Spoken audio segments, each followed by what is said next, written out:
Hello வணக்கம்.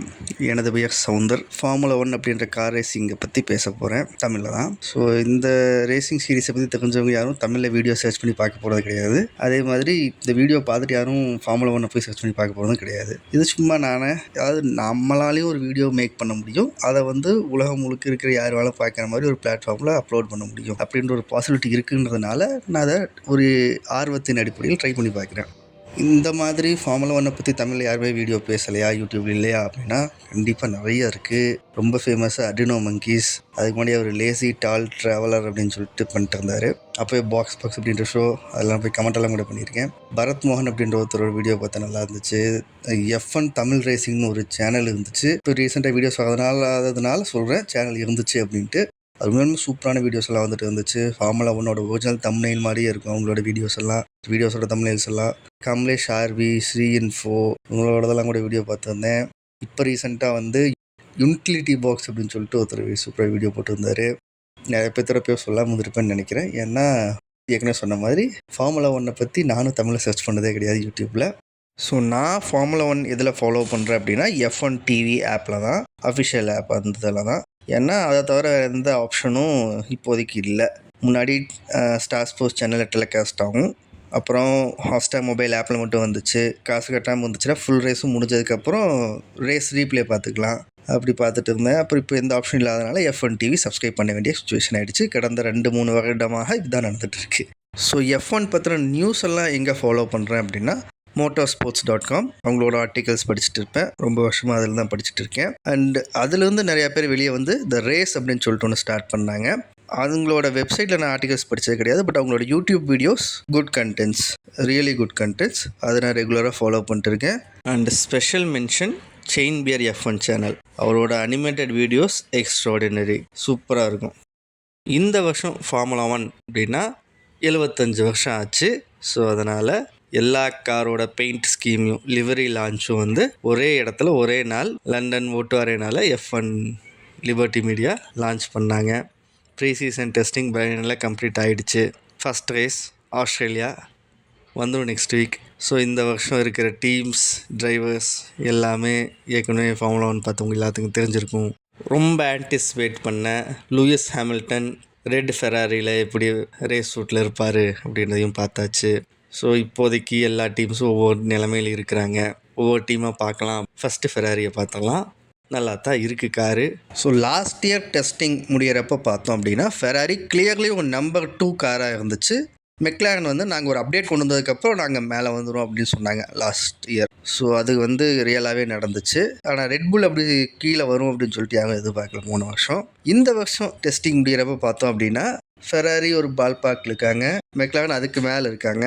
Mercedes last year இருந்த மாதிரி கன்ஃபியூசிங் ஸ்டேட்டில் இருக்காங்க, பட் ஆனால் ஃபெராரிக்கு க்ளோஸராக இருக்காங்க.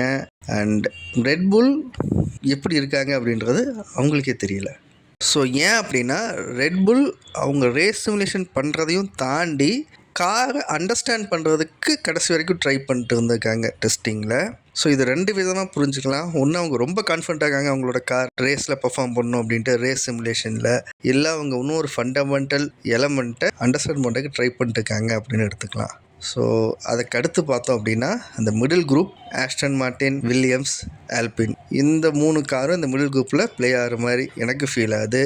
இதில் ஆஸ்டன் மார்டின் ரொம்ப கன்ஃபியூஸ்டு ஸ்டேட்டில் இருக்காங்க. அவங்க ஃபஸ்ட்டு இருப்பாங்களா லாஸ்ட் இருப்பாங்களா அந்த மிடில் அப்படின்றது தெரில.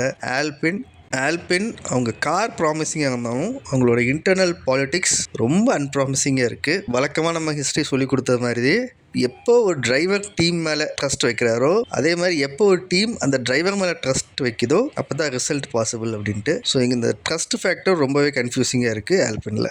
வில்லியம்ஸ் எக்ஸ்ட்ராடினரி ட்ரஸ்ட் டிரைவர்ஸுக்கு டீம் மேலே, டீமுக்கு டிரைவர்ஸ் மேலே. அதுவே அவங்களுக்கு ஒரு பெரிய பாசிட்டிவாக ஃபீல் ஆகுது. And they have improved their car also. காரும் நல்லா பர்ஃபார்ம் பண்ணுற மாதிரி தான் இருக்குது என்ன லாஸ்ட் இயரை விட. தென் ஹாஸ் அண்ட் விகாப், இந்த 2 காருமே இம்ப்ரூவ் ஆகியிருக்காங்க 2 பேருமே. பட் 2 பேர்த்தில் யார் மேலே இருப்பா யார் கீழே இருப்பா அப்படின்றது ரொம்ப கிளாரிட்டியாக இல்லை. ஒரு சில ரேஸ் ட்ராக்கில் இவங்க மேலே இருக்கலாம், ஒரு சில ரேஸ் ட்ராக்கில் அவங்க மேலே இருக்கலாம். 2 பேருமே பாயிண்ட் ஸ்கோர் பண்ணுறதுக்கு மேலே யாரோ ஒருத்தர் கிராஷ் ஆகி அவுட் ஆனால் தான் அவங்க பாயிண்ட் ஸ்கோர் பண்ண முடியும் அப்படின்ற மாதிரி தான் எனக்கு ஃபீல் ஆகுது.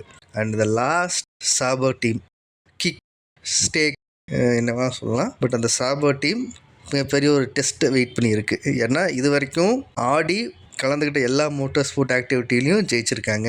அதே மாதிரி F1ல் ஃபுல் அண்ட் ஃபுல் இந்த கார்ப்பரேட் ஸ்ட்ரக்சரில் வந்த கார் மேனுஃபேக்சரர்ஸ் வின் பண்ணது ரொம்ப இல்லை. F1 ராசி ஜெயிக்குதா, ஆடியோட ராசி ஜெயிக்குதா அப்படின்றத பொறுத்துதான் பார்க்க வேண்டும். 2030க்குள்ளே நாங்கள் ஒரு டைட்டில் வின்னிங் டீமாக ஃபார்ம் ஆயிரும் அப்படின்னு சொல்லிட்டு ஆடி சொல்லியிருக்காங்க. ஸோ இப்போது ஹாட்டஸ்டான டாபிக் என்ன அப்படின்னா, 11வது டீமாக அடுத்த வருஷம் கேடிலாக் வரப்போகுது. எந்த இன்ஜினில் வரப்போகுது அப்படின்றதெல்லாம் பொறுத்திருந்து பார்க்கலாம். ஃபெராரி இன்ஜினில் தான் வருன்ற மாதிரி சொல்லிட்டு இருக்காங்க. டீம் வருது, யார் டிரைவர் அப்படின்றதெல்லாம் பின்னாடி தான் தெரிய வரும்.